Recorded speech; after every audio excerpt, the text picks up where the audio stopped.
Welcome back, America. I'm Hugh at Little Ozzy to send him off to his great reward. I am joined by Mary Katharine Ham, Fox News contributor extraordinaire, host of the Getting Hammered podcast, which she co-hosts with Vic Mattis. And I've got to say, before I get to Tulsi Gabbard, MKH, you are responsible for my bad back today. You and your DIY propaganda and your husband, Steve. Let me tell you, do you see this? Show her the picture of this set. This is my set, and that's what it looked like before I decided to DIY the raising of it by this amount. Now you can show her what I've got. I had to raise it this amount. Got to get there. Guess where everything on this desk ended up? That seems like a pretty simple project, Hugh. What went wrong? Well, I didn't realize that if you did the front two first, it would force everything off of the back and onto the floor. So if I had a video of it, it would now have 5 million impressions because no one Yes, could. And it I would. just did this because you are always DIYing it up on the Getting Hammered podcast about how you and Steve DIY this and Steve did that. So I thought I can do that. And it was bad. So why don't you stop doing the DIY thing? Why don't you explain DIY for the benefit of our audience, by the way? Oh, DIY is just do it yourself. But, we're cheap. And also I enjoy a little project. So I do a bunch of stuff around this house. But Steve also just yesterday put in 2 light fixtures within like 45 minutes. So. Okay. Well, I'm done. We're killing it. I'm done for the year. I'm not doing anything else because my back is killing me, and I got it back together. Now, I want to know about the little clip about you that went around this week on the set of Special Report, because it was very, very amusing. How did our friend Brett Baer react to your little going out to the music? I'm not even sure he saw me. I actually did momentarily forget that I'm on camera during the outro music for Special Report. And, it just kicks in and it kind of slaps and it's like, da, da, da, da, da, da, da, da. So I just did a little dance. And I did realize halfway through I was on camera and I was like, oh, well. Go with it. I'm afraid of one thing. I'm afraid they're going to ask everyone to do that now. And I haven't got any rhythm. And so it would be disastrous. So, MK, let's get to the important things. Colbert is gone. That's just going to ruin your night, isn't it? Every single night you've been watching Colbert. Oh, I'm such a loyal viewer of Colbert. No, he's like, look, he's not good. He's not good at his job. He's supposed to entertain people. It's a late night show. It's not even the Daily Show, right? The Daily Show, you could maybe get away with being political all the time, but this is a late night show. It's a variety show. The format is suffering for various reasons. His audience is getting much older. And I think the response to him being canceled. So when they come back and they do the show and Jon Stewart is there and Seth Meyers is there and what's his face, the British guy who does the HBO show, he's there. They're all together. All Oliver. These comedic minds come together and they have all their writers' rooms that are paid so much money. And those skits with the GFY, which I'm not going to say because we're on the radio, is the best they could come up with over a weekend. Yeah. Do better, try harder.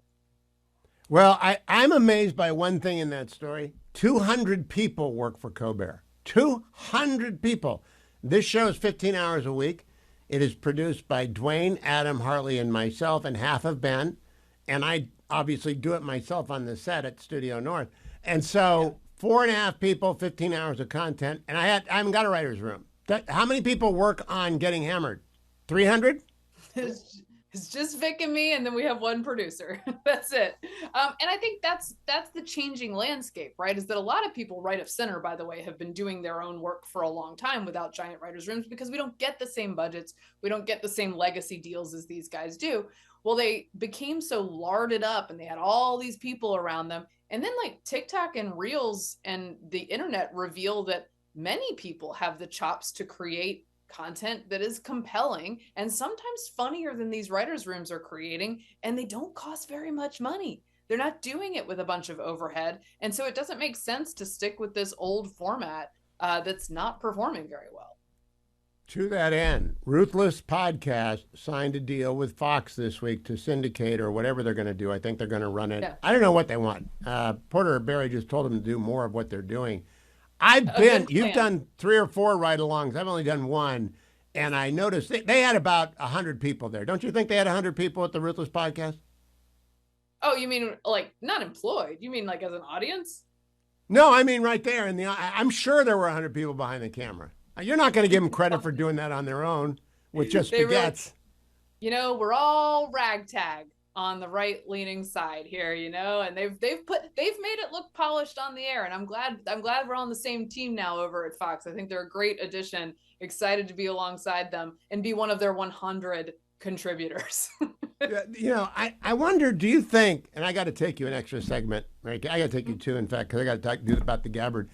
Do you think legacy media is doomed because they're not fast, nimble, or funny? And they don't cover the news, they cover propaganda?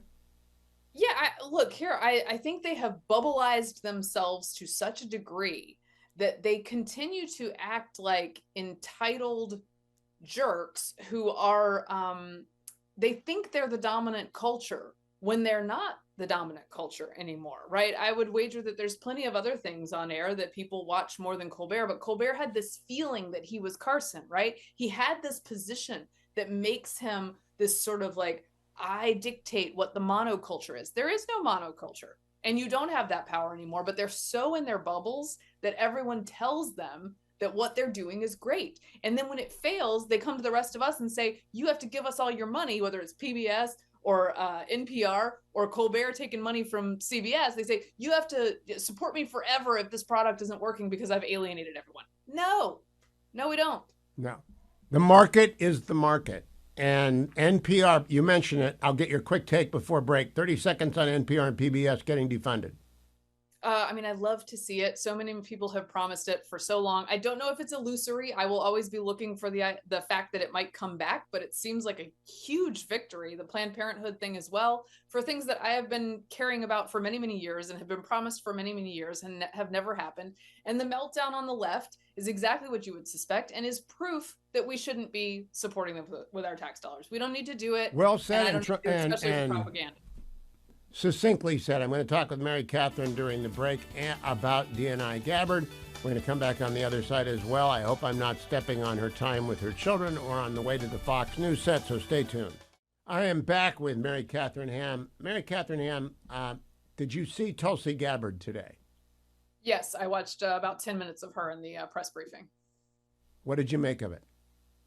Look, I've been trying to parse through this and figure out, because I have been critical of Russiagate from way back in the day and slowly had it revealed to me what a conspiracy this in fact was, not a conspiracy theory, but a conspiracy.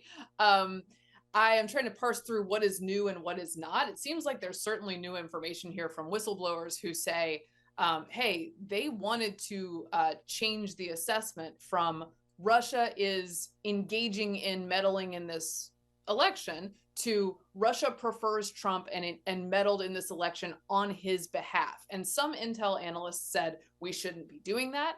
Others said we certainly don't have the evidence to prove that. I think there were dubious forms of evidence used to prop this up. And it certainly feels, given some of these new revelations and her discussion of it, that the entire intelligence community and Obama wanted this thing to be true. This is what I always said about the press. I was like, you guys are coming to a conclusion before you did an investigation on Russiagate. All of you have decided that this is true. Well, it turns out that I think Obama and the intelligence community and the people in charge there, Clapper and Brennan, had decided it was true and decided to make it look like it was true by doing a bunch of really horrible things. And also, by the way, suppressing a bunch of intel about what Russia thought of Hillary and how they were using intel against her. I mean, it was all rotten from day one in ways that I couldn't even imagine. And it appears to me as though at least Director Brennan knew what he was doing, and perhaps President Obama did as well. I don't think Secretary Clinton is involved, though she's the subject of this. Do you agree with that assessment? Brennan is really ground zero here?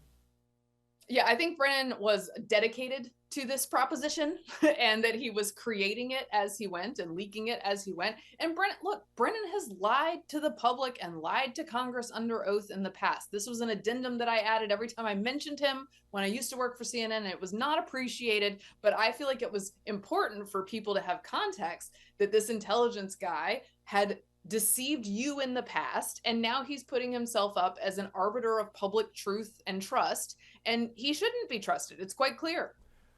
I'm coming right back with Mary Catherine on the broadcast. Don't go anywhere. Welcome back, America. I've got Mary Katharine Ham for a few more minutes. Follow her on X at MK Hammer. Listen to her Normally podcast and her Getting Hammered podcast. Mary Catherine, before I ask you to comment, do you know Lois Romano? I do not. All right. Lois used to work at the Washington Post, where she was an editor. She was a senior writer at the Politico. She's a lefty. So earlier today, I announced opening the show with the full clip of Tulsi Gabbard. And much to my surprise, I got quote tweeted by Lois, "Fascinating. Now, where's the Epstein file?" To which I replied, "Wow, Lois Romano, the DNI Gabbard clip really has you upset."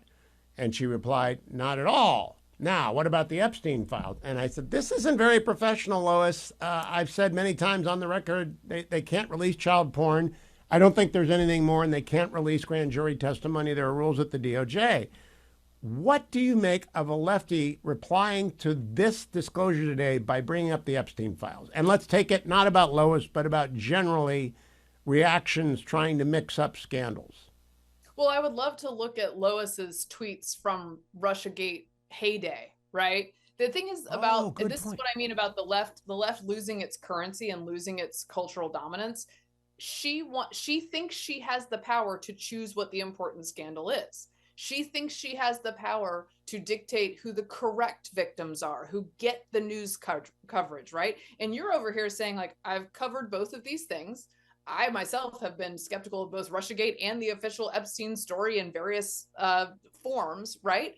But she's just like, no, we're done talking about that one that I got wrong. That's in the past. Moving on. I'm going to talk about the one that's convenient to me right now. Well, the press has done that for years, but they don't have quite the cachet and the power to dictate that as they did in the past. So we'll be talking about things they don't want to talk about sometimes. To that very point, here is Jeff Zeleny on CNN Today, cut number 17. We have no idea. I mean, this is hardly information that we should even be repeating. Never mind that it's, some years after the fact, 8 years more than that after the fact, but also just to look at the source. But look, this is the what this White House wants to talk about, and I'm not sure that we should spend that much more time on it, frankly. Yeah.